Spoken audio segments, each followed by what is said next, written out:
कि सांसद स्वाति मालीवाल अरविंद केजरीवाल से मिलने उनके आवास पर यानी कि घर पहुंचे। जब वो ड्राइंग रूम में उनसे मिलने का इंतजार कर रही थी तो केजरीवाल के पीए वैभव कुमार ने उनके साथ मारपीट की। स्वाति ने इस मामले में पुलिस को फोन भी किया, लेकिन आधिकारिक शिकायत दर्ज अभी तक नहीं हुई। पुलिस अधिकारियों ने बताया कि मालीवाल सोमवार को सिविल लाइन पुलिस स्टेशन गई और आरोप लगाया कि दिल्ली के मुख्यमंत्री अरविंद केजरीवाल के निजी स्टाफ के एक सदस्य ने मुख्यमंत्री के आधिकारिक आवास पर उनके साथ मारपीट की है। कुछ दिन पहले कांग्रेस के पुरानी नेता राधिका खेड़ा के साथ भी कुछ ऐसी ही घटना घटी। राधिका ने मीडिया के सामने आकर सवाल भी उठाए, लेकिन मामला बढ़ता देख स्वाति मालीवाल ने खुद को पीछे रख लिया। अब बहुत सारे सवाल उठ रहे हैं कि क्या राजनीतिक दलों में महिला नेताओं की हैसियत उतनी नहीं है जितने राजनीतिक दल दावा कर रहे हैं। इसी मसले पर इंडिया न्यूज की तरफ से एक बड़ा सर्वे किया गया है, उस पर हम चर्चा करेंगे। सर्वे आपको दिखाएंगे, लोगों की राय दिखाएंगे, लेकिन उसके पहले एक रिपोर्ट हमने तैयार की है, इस रिपोर्ट को देखिए।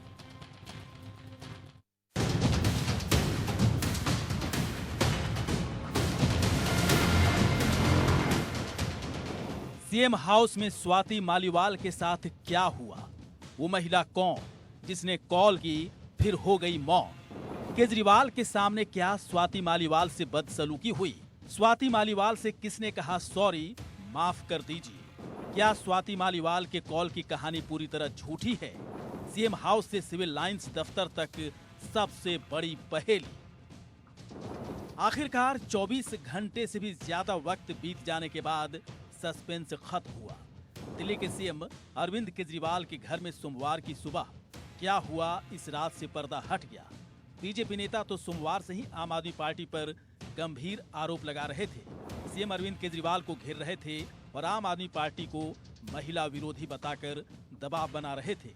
राजनीतिक विचारधारा की विभिन्नता छोड़कर इससे ऊपर उठ अगर एक बहन के साथ, जैसा मीडिया में खबरें आ रही हैं कि माननीय मुख्यमंत्री अरविंद केजरीवाल जी की मौजूदगी में उनके उकसाने पर उनके ओएसडी ने स्वाति मालीवाल जी पर हाथ उठाया है, उनके साथ दुर्व्यवहार करा है, अभद्र व्यवहार करा है, अगर ये सच है तो भाजपा इसकी कड़ी निंदा करती है।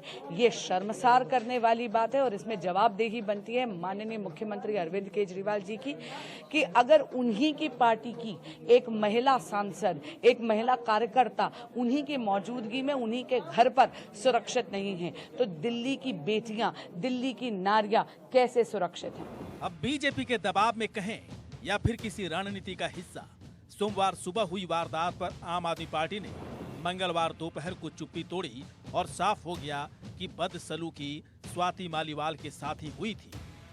स्वाति मालीवाल जी ने देश के लिए, समाज के लिए बड़े काम किए हैं। पार्टी की पुरानी और सीनियर लीडर में से एक हैं।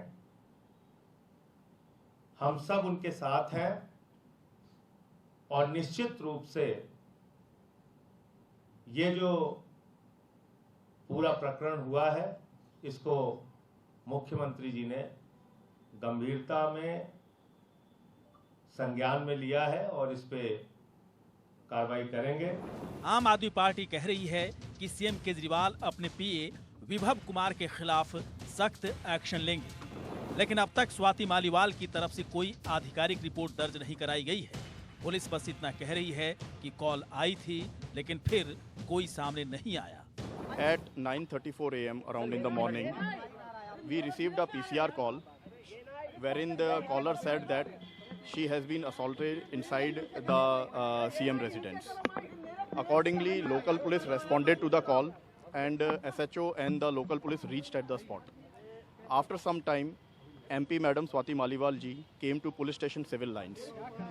She left the police station without giving any complaints. In this matter, till now, no complaint has been received. अब पूरे घटनाक्रम को सिलसिलेवार तरीके से समझिए। 13 मई सुबह करीब 9 बजे दिल्ली पुलिस को कॉल आया। कॉलर ने अपना नाम राज्यसभा सांसद स्वाति मालीवाल बताया। कॉल करने वाली महिला ने कहा कि उन्हें मारा पीटा जा रहा है। इस कॉल की लोकेशन दिल्ली के सीएम हाउस की थी। प्रोटोकॉल के तहत दिल्ली पुलिस सीएम हाउस के अंदर नहीं जा सकती और यही वजह रही कि फौरन पूरी पड़ताल नहीं हो पाई। कहा जा रहा है कि इस बीच ही स्वाति मालीवाल को मना लिया गया। अब सवाल उठता है कि क्या स्वाति मालीवाल से बदसलूकी सीएम की मौजूदगी में हुई?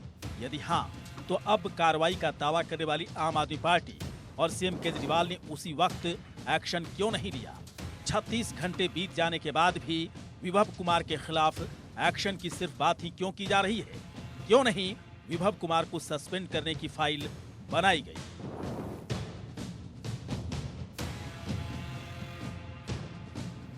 Bureau report, India news.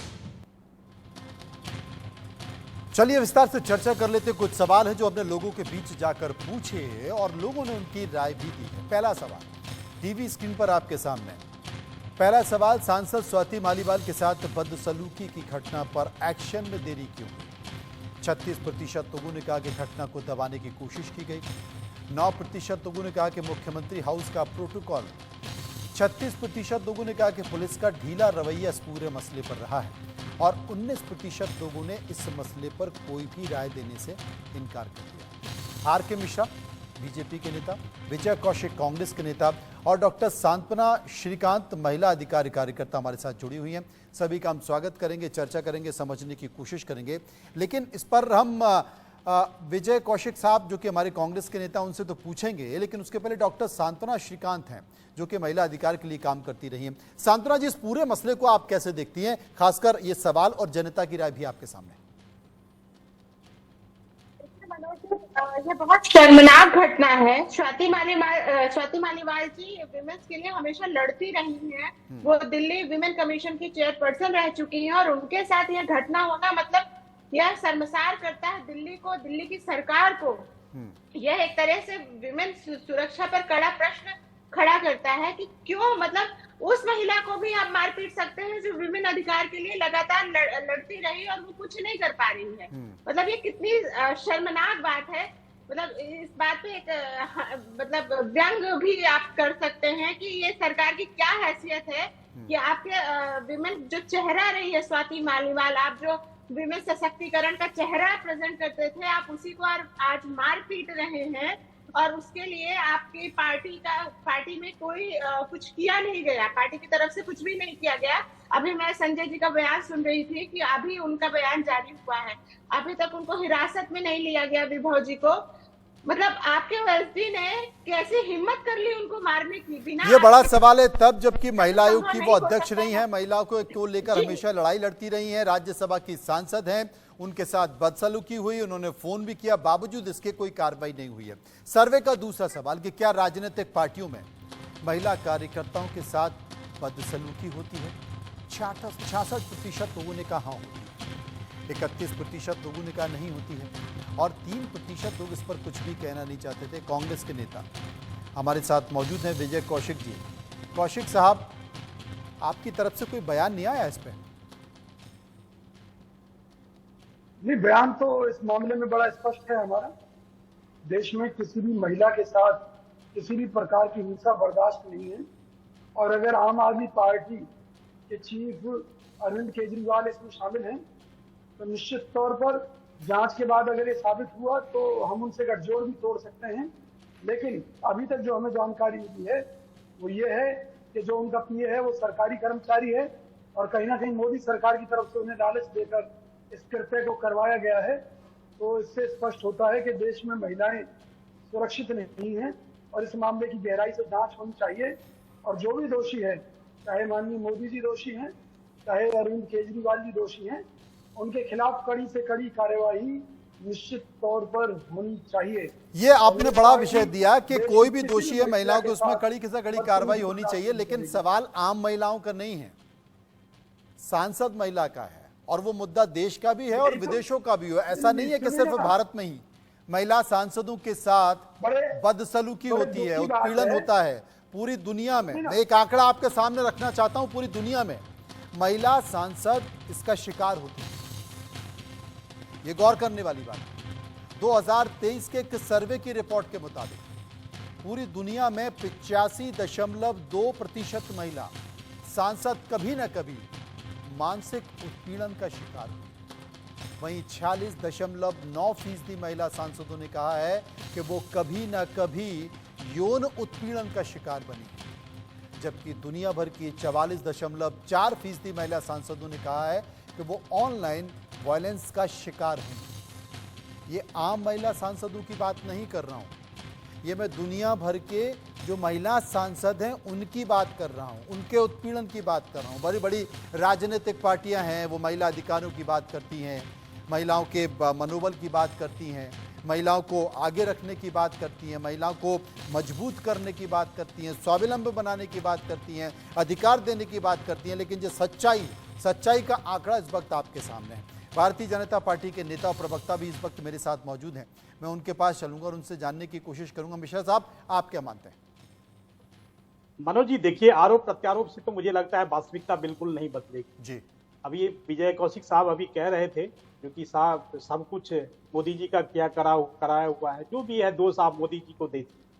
मुझे लगता है इससे वास्तविकता नहीं बदली। हम यही कहना चाहते हैं जो कि सीएम आवास के अंदर में अगर कोई महिला के साथ कितना बदसलूकी होता है तो मुझे लगता है जो कि गहन अध्ययन की आवश्यकता है। जिस तरह से उनके 2 पीसीआर कॉल गए, प्रथम दृष्टया ऐसा लगता है जो उनके साथ मारपीट ही नहीं, बहुत ज्यादा ही बदसलूकी हुई। अब भले ही दबाव के चलते अब वो उस चीज का रिपोर्ट नहीं कर रही है, वो एक अलग विषय है, लेकिन राष्ट्रीय महिला आयोग उस चीज को सो मोटो के आधार पर वो 3 दिन के अंदर में उन्होंने रिपोर्ट मांगा है वहां। तो मुझे लगता है जो कि अभी केवल दिल्ली के अंदर ही नहीं बल्कि मैं तो कह रहा हूं जो कि भारत में जिस तरह से जहां जहां ये कांग्रेस या विपक्षी दलों की सरकार है, चाहे आप झारखंड को उठा करके ले लें, या आप देख लेंगे उस पश्चिम बंगाल की बात कर लें, या दिल्ली के अंदर में आप देख लें, तो हर जगह जो स्थिति बनी हुई है उनको केवल सत्ता से मतलब है, उनको सुरक्षा से कोई मतलब नहीं। उनको केवल सत्ता से मतलब है, सुरक्षा से मतलब है। इसी बात पर सर्वे का एक और सवाल ले लेता हूं कि क्या आप चाहते हैं कि महिलाओं को राजनीति में केंद्रीय भूमिका मिले? 94% यानी कि 94% लोगों ने कहा हाँ, 5% लोगों ने कहा ना, और 1% लोगों ने इसमें से किसी भी विकल्प को नहीं चुना है। हमारे साथ महिला अधिकार को लेकर लगातार आवाज उठाती रही हैं डॉक्टर सांत्वना जी, चाहे आम महिला हो या बड़े पद पर बैठी महिला हो, यहाँ तो सांसदों की महिलाओं का आंकड़ा भी मैंने बताया। और ये जो सबसे बड़ी बात है कि महिलाओं को राजनीति में केंद्रीय भूमिका मिले, बड़ी बड़ी बातें तो होती हैं, और अगर भूमिका मिल भी जाती है तो वो सांकेतिक ही होती है। अधिकार, पावर उनके पास वो होते नहीं है। ये सब कहने की बातें, दिखाने की बातें। और आंकड़ा भी यही है कि साहब 94% लोगों ने कहा कि हाँ मिलनी चाहिए। आपकी राय? देखिए, बहुत एग्जाम्पल आप बिल्कुल सिंपल सा देखिए कि स्वाति मालीवाल, मैं बार बार कह रही हूँ कि दिल्ली विमेन कमीशन की अध्यक्षा रही है, उनके साथ जब बदसलूकी हो रही है तो ये क्या साबित करता है? ये कहाँ से आप साबित करता है कि विमेन्स आज सुरक्षित है? और जब तक विमेन्स को राजनीतिक में एक सक्रिय भूमिका नहीं मिलेगी तब तक यह तो बिल्कुल संभव नहीं है। अब ये नारी अभिनंदन बिल आया, सारी पार्टीज ने इसका अपोज किया था कि नहीं, अभी नहीं जाना चाहिए, ऐसा होना चाहिए, वैसा होना चाहिए। तो तब भी ये पार्टियों का रुख दिख गया था कि वो कितना विमेन्स की राजनीति में पार्टिसिपेशन के पक्ष में है। अब दूसरी बात ये कि लोग चाहते ही नहीं कि पार्टिसिपेट करें, और जो पार्टिसिपेट बेचारी कर रही है उनके साथ देखिए किस तरीके की, किस स्तर की बदसलूकियां हो रही है। इसकी मैं बिल्कुल कड़ी निंदा करती हूँ। और स्वाति मालीवाल जी के साथ आज देश की हर एक नारी खड़ी है और उनको हर एक नारी का समर्थन है। और इस जो उनके साथ ये बदसलूकी हुई है, इसके खिलाफ कड़ी से कड़ी सजा मिलनी चाहिए विभव को। चलिए, एक और आंकड़ा है जो मैं लोगों को दिखाता हूं। सवाल भी है कि लोकसभा में महिलाओं का प्रतिनिधित्व क्या है। लोकसभा में BJD 42%, TMC 39%, YSRCP 18%, BJP 14%, Congress 14% और 11% जो प्रतिनिधित्व है वो शिवसेना की ओर से दिया गया है, 8% डीएमके की ओर से और 6% जेडीयू की ओर से दिया गया है। कांग्रेस की तरफ से भी बहुत कम है, बीजेपी की तरफ से भी बहुत कम है। सवाल मैं लूँगा, लेकिन आशीष हमारे सहयोगी लीगल एडवाइज़र भी, हम उनसे समझने की कोशिश करते हैं। आशीष, यहाँ पर शिकायत की गई, कॉल की गई, उसके बाद जब पुलिस पहुंची तो कोई भी एफआईआर दर्ज नहीं की गई, लिखित शिकायत भी नहीं दी गई और स्वाति मालीवाल निकल गई। बावजूद इसके राष्ट्रीय महिला आयोग ने स्वतः संज्ञान भी ले लिया है। अब इस पूरे मामले पर आगे क्या होगा? क्या स्वतः संज्ञान लेते हुए पुलिस कार्रवाई आगे हो सकती है, महिला आयोग कार्रवाई कर सकता है, या अगर स्वाति मालीवाल कह दें कि मुझे कोई शिकायत नहीं है, मुझे कोई कंप्लेंट नहीं करने के मामला ठंडे बस्ते में? देखिए मनु जी, सबसे पहले तो ये हैरान करने वाला पूरा मामला है। हैरान करने वाला मैं इसलिए कह रहा हूं क्योंकि 30 घंटे के बाद, यानी इस घटना के 30 घंटे के बाद आम आदमी पार्टी की तरफ से एक प्रेस कॉन्फ्रेंस की जाती है जिसमें ये कहा जाता है कि हम वैभव कुमार के खिलाफ, यानी मुख्यमंत्री के जो पीए हैं उनके खिलाफ हम कार्रवाई करेंगे। लेकिन कार्रवाई किस तरह की होगी इसका जिक्र नहीं किया। आज की तारीख में ना ही कोई शिकायत है स्वाति मालीवाल की तरफ से, ना ही सीएम ऑफिस की तरफ से कोई शिकायत की गई है, ना ही आम आदमी पार्टी की तरफ से कोई शिकायत की गई है। जिस कार्रवाई की बात कर रहे हैं वो कार्रवाई की रूपरेखा क्या होगी वो भी तय नहीं है। और कार्रवाई बात कहने की बात क्यों आन पड़ी? दरअसल इस पूरे मामले में महिला आयोग की एंट्री होगी। इस पूरे मामले में विपक्ष ने इस पर जमकर आम आदमी पार्टी पर निशाना साधा तो उन्हें एक प्रेस कॉन्फ्रेंस करना पड़ा। लेकिन इस बात को भी ध्यान में दीजिए आप मनु जी कि जो स्टार कैंपेनर की जो सूची है, चाहे पंजाब की हो चाहे दिल्ली का हो, तो स्वाति का नाम कहीं भी नहीं है, जबकि स्वाति राज्यसभा सांसद है। और स्वाति को लेकर आम आदमी पार्टी में पहले से ही नाराजगी चल रही थी और यही वजह थी कि पूरी घटना हुई। अब आपने पूछा कि अब इस मामले में आगे क्या होगा। इस मामले में जब तक शिकायत नहीं होगी उतनी मजबूती से केस आगे बढ़ेगा नहीं। पुलिस सुमोटो लेकर काम तो करेगी, जांच भी कर सकती है, लेकिन अगर गवाही जिसके साथ मारपीट हुई हो वही कह दे कि मैं केस दर्ज नहीं कराना चाहती, फिर क्या होगा? केस तो खत्म हो जाएगा।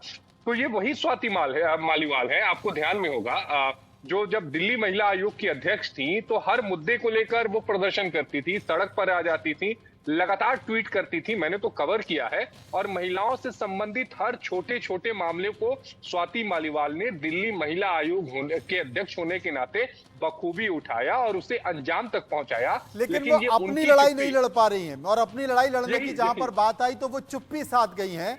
और अब इसका कारण कुछ भी हो सकता है, ये बड़ा सवाल है। सर्वे का चौथा सवाल ले लेते कि किस राजनीतिक दल में महिला कार्यकर्ताओं की शिकायत पर फौरन एक्शन होता है।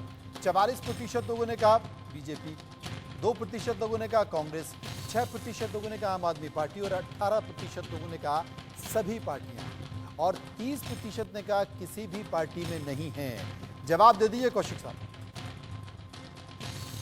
देखिए, मैं सबसे बड़ी बात आपको बताता हूं कि हमारी पार्टी में भाजपा से ज्यादा महिलाओं को प्रतिनिधित्व दिया गया था, लेकिन भाजपा ने जो एक अभियान चलाया कि भाई कांग्रेस से हमारी पार्टी के साथियों को तोड़ने का, उसमें महिला नेत्रियों को भी तोड़ कर ले गए। जब इनके झांसे में हमारी महिला नेत्रियां इनके यहाँ पहुंची और वहां पर उन्होंने धक्के खाए, उनके साथ बदतमीजियां हुई, उनका तरह तरह से अपमान हुआ, तो वापस कांग्रेस की तरफ आने लगी हैं। आप देखेंगे आने वाले समय में कांग्रेस के अंदर महिलाओं का प्रतिनिधित्व तेजी से ग्रोथ करेगा और हम जो युवा पीढ़ी है, युवा पीढ़ी में जो बच्चियां हैं जो देश का भविष्य बन सकती हैं, उनको लेकर भी प्लानिंग किए हुए हैं। अभी बहुत कम आंकड़ा है कौशिक साहब, जो दूसरी राजनीतिक पार्टी है उनसे बहुत कम आंकड़ा कांग्रेस का है। और आपने कहा है, आपने भरोसा दिलाया है, आपकी तो राष्ट्रीय अध्यक्ष सोनिया गांधी भी रही हैं, उनके कार्यकाल में भी इतना नहीं हुआ। चूंकि अब आपने भरोसा दिलाया है तो हम भरोसा कर लेते हैं आपके ऊपर। एक कुछ आंकड़ा, रोचक आंकड़ा है, वो एक बार दर्शकों के सामने रख लेता हूं। राज्यसभा में महिलाओं का प्रतिनिधित्व क्या है? कांग्रेस 17%, टीएमसी 15%, बीजेपी 15% और डीएमके 10%। यानी कि यहाँ पर कौशिक साहब की जो पार्टी है वो काफ़ी महत्व देती हुई दिखाई दे रही है महिलाओं को लेकर। आर के मिश्रा साहब हमारे साथ मौजूद हैं। एक अंतिम और संक्षिप्त में प्रतिक्रिया उनसे ले लेता हूँ। मिश्रा साहब, आपकी प्रतिक्रिया। मनोज जी, देखिए, निश्चित तौर पर जो रिप्रेजेंटेशन है हमारी माता बहनों का ज्यादा से ज्यादा होना चाहिए और पार्टी इसके लिए बड़े ही संवेदनशील तरीके से काम भी कर रही है। आपने देखा होगा जो कि पिछले जो सत्र हुआ था उसमें जैसे नारी बंधन अभिनंदन जो विधेयक था उसको पास कराने का हमने काम किया। तो निश्चित तौर पर इस तरह के रिप्रेजेंटेशन है वो आगे आने वाले समय में आप देखेंगे क्योंकि बिल्कुल बढ़ेगा ही बढ़ेगा, इसमें कहीं कोई दो मत नहीं। विजय जी से मात्र एक सवाल मुझे था मनोज जी, जैसे राधिका खेरा जी के साथ उनके साथ बदसलूकी हुई थी, क्या उस पर भी कुछ टिप्पणी कर दें तो अच्छा होगा? क्योंकि संक्षेप में बोल दीजिए विजय जी, संक्षेप में बोल दीजिए राधिका खेड़ा के बारे में। भाजपा में जाने के बाद में अगर कोई कांग्रेस पार्टी के ऊपर कीचड़ उछालता है, यानी कि वो कीचड़ से भाजपा द्वारा दी जा रही है कांग्रेस पर उछालने के लिए। समझ गए, आपका ये कहने का मतलब है कि राजनीतिक मुद्दा है। माफी चाहता हूं सांत्वना जी, समय खत्म हो रहा है, माफी चाहता हूं। चलिए संक्षेप में आप भी बोल दीजिए, क्या कहना चाहती हैं? मैं ये कहना चाहती हूँ कि जब भी विमेन सुरक्षा की बात आती है तो डिफरेंट पार्टियों द्वारा बड़ी आसानी से पॉलिटिसाइजेशन किया जाता रहा है। तो मैं इन लोगों से यही रिक्वेस्ट करूंगी कि विमेन सुरक्षा पे काम करें, ना कि सच में हर काम बार करें। और राजनीतिक पे पार्टियां आरोप जिस तरीके से लगाते दावा हैं, करती हैं, जिस कांग्रेस तरीके पे से आरोप वादा लगाते करती हैं, उस तरीके से कम उनको रिप्रेजेंटेशन या उस तरीके से प्रतिनिधित्व नहीं दे पाती हैं। लेकिन कथनी और करनी में बड़ा अंतर होता है राजनीतिक दल और राजनेताओं की, ये तो सब जानते भी हैं और तमाम सारे उदाहरण भी सामने आए। बहुत बहुत शुक्रिया करेंगे सभी लोगों का इस पूरी परिचर्चा में मेरे साथ रहे। कुछ महत्वपूर्ण सवाल इस खास मुद्दे को लेकर उस पर अपनी राय दी, वो राय हमने आपको बताई और राय के साथ साथ लोगों ने ये समझा, जाना कि आखिर बात क्या है और सवाल भी क्या है और लोगों की राय भी क्या है। फिलहाल खबरों के सफर में इतना ही। बाकी की खबरों के लिए आप चलते रहिए इंडिया न्यूज़ के साथ। मुझे दीजिए इजाज़त।